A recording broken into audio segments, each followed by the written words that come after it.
और परमात्मा बंदी छोड़ बताते हैं कि यदि तूने मालिक याद नहीं किया, सिर पे सींग दिए मन बोरे और एक धूम तो मच्छर उड़ा।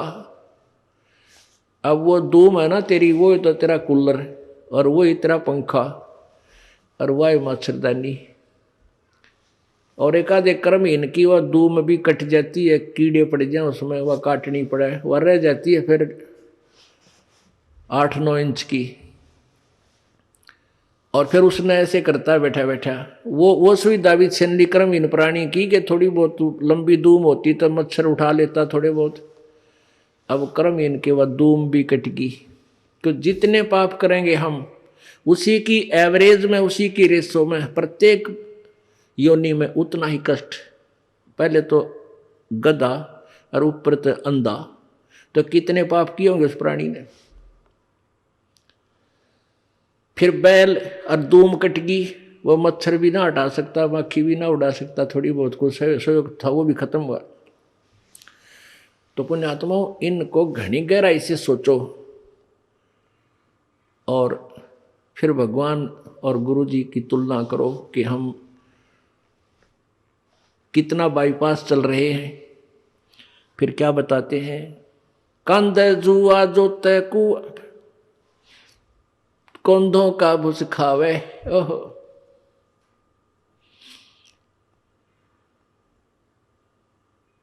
कंध है जुआ जोते कुआ, रहट में जोड़ देते। हरट होता था पहले पुराने समय में सिंचाई का साधन, कुएं में एक चैन सी डालकर उसके बाल्टियां वेल्ड कर देते थे और एक कुल्लू की तरह उसको घुमाते थे, बैल जोड़ देते थे और उस पुली घूमती थी, उसमें से जल बाहर निकलता था, बाल्टियां भर के नीचे से आती थी, ऊपर डाल एक ऐसा परनाला सा होता था, उसमें डल जाती नाली में और वो आगे खेतों में जाता था। तो बैल को सुबह जोड़ देते, शाम तक वो उसका लठ मारते, अपने आप चलता रहता सिंचाई करने के लिए।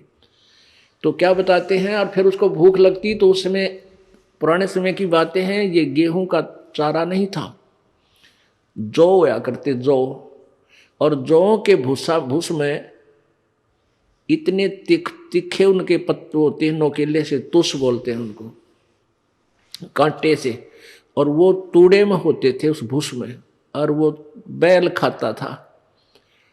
जौ के भूस को बैल जल्दी से खाएगा नहीं, वो तो जब खाएगा जब उसको ये दिख ले तेरी मृत्यु होगी, भूखा मर गया, तब उसको खाता है और कट्टे मुंह में चुभते हैं, आले से मुंह करता है, धीरे धीरे। हमने खूब देखा ऐसा।